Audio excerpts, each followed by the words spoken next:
Thank you for coming today, Mrs. Strong. Mrs. Hoffman and myself are happy that we could meet and we could discuss the results of the assessments that we did with your son, Jacob. Great. Let's review a little bit of why we went through with the testing. What was the purpose for our testing? Okay. I have a report here that I will give you later, but let's go over the things first. Jacob was struggling with completing his work, both in the classroom and at home. Math problem solving and his writing he was having great difficulty with. It was noted that he was disorganized and frequently loses materials. Yes, very much so. That's something you see, especially homework. Yes. He had difficulty between transitions in activities. He would get rather disfocused and distracted, and he would often be the last person to complete the transition. He did have some previous special education in the area of language. Yes, and he was exited from the program prior to beginning kindergarten. Oh, okay. Okay, great. His motor skills appeared somewhat delayed, both fine and gross motor. Yes. Jacob's been through the pre-referral process, and the interventions were mildly successful. Yeah.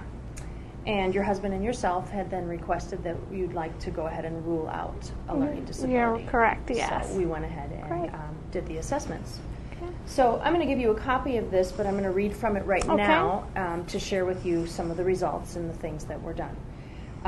Jacob was given the Woodcock-Johnson 3 academic achievement test, and there were 6 different subtests that I administered to him. Letter word identification, reading fluency test, a passage comprehension test. Those were the reading type areas, calculation and applied problems for math, and then a spelling as well.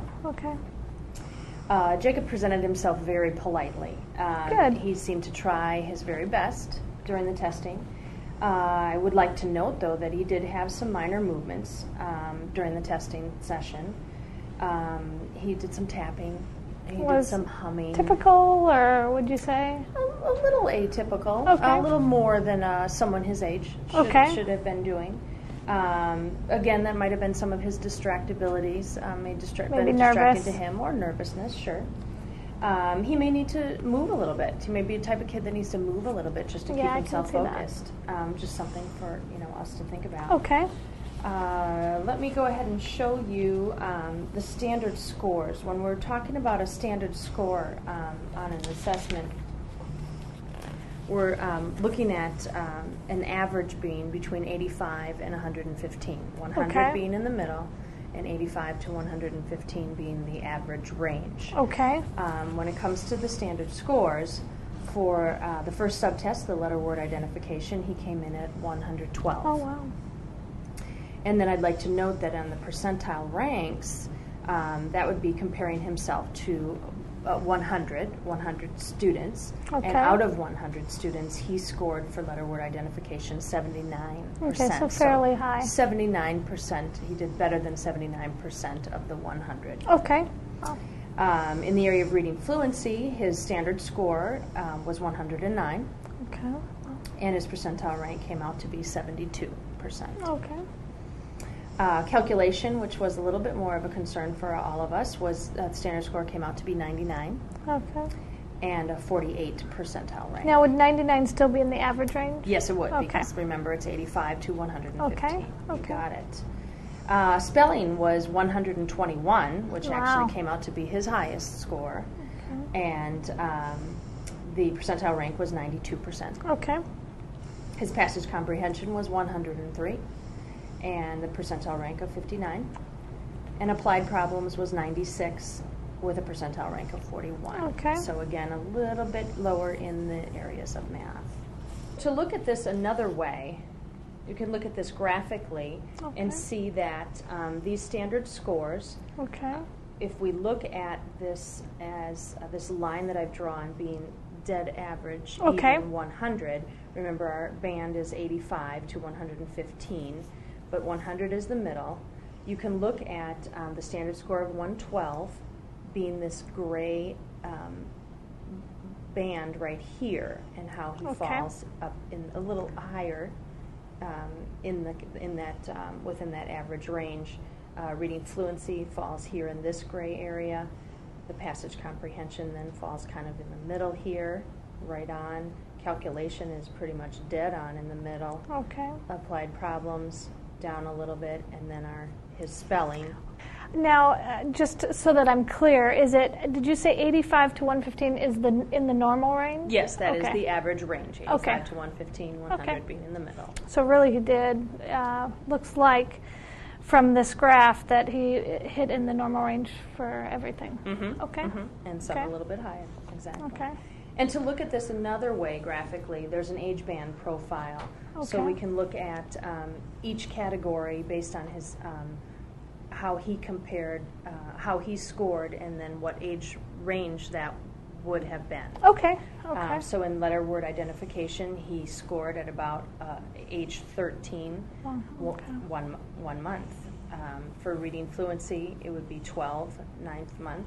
And Beth, he's 11, correct? Correct. 11. Exactly. Wow. At the time of the testing, he was 11. So passage comprehension, he was 11 years, 9 months. 9 months, wow. Calculation was 10 months. And applied problems was 5 months. So again, that math area was a tiny bit lower. That's the area we were concerned about. And spelling was 17, 1 month. So very, very strong there. Great. Mm-hmm. So do you have any questions about what I've covered so far? No, I'm a little surprised and maybe pleasantly surprised that he scored so high with the concerns that we had. Mm-hmm. So, and there may be some other things that we're looking at, what's going on with the distractibility and that type of thing. Okay, thank you. Okay. So what this is really showing us is that Jacob can perform in the core academic areas at or above his age peers. His IQ level came out based on the WISC, which is the Wechsler Intelligence Scale for Children.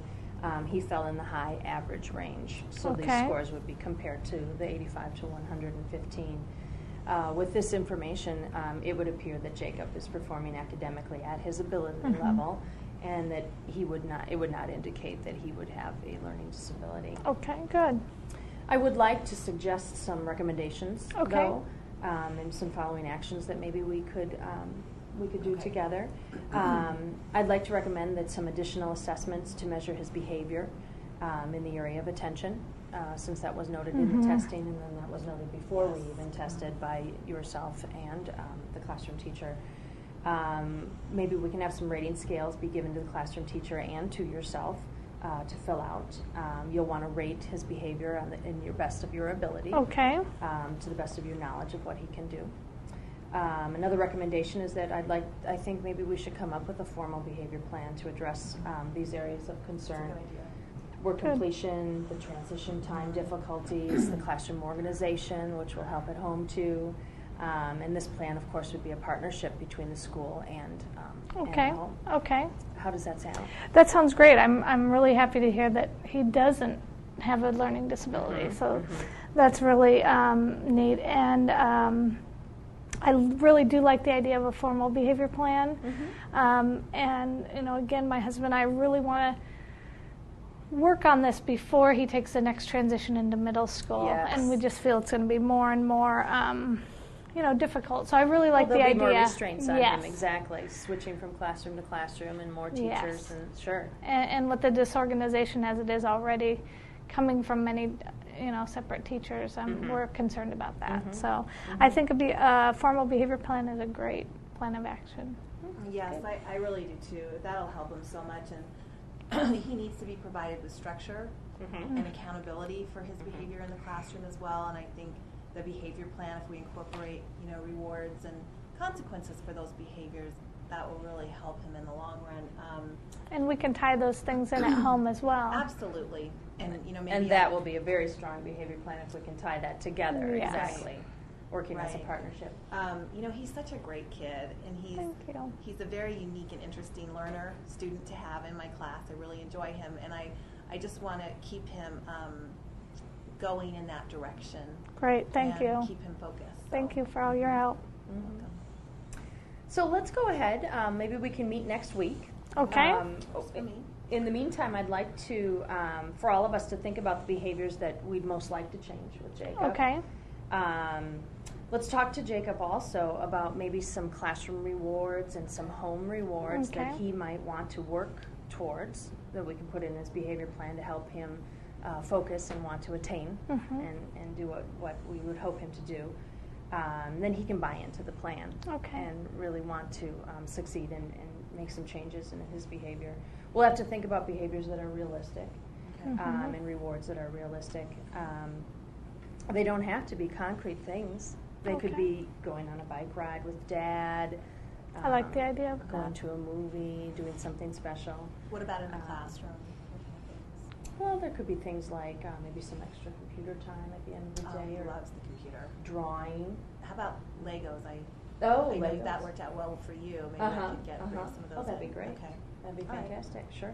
So we'll kind of come up with a list of those things, but think about the behaviors that you'd like to change, that we'd really like to put on the behavior plan and really focus on. Okay. Next week, I'll give you some rating scales that you can both fill out. Okay, great. Okay. Well, thank you.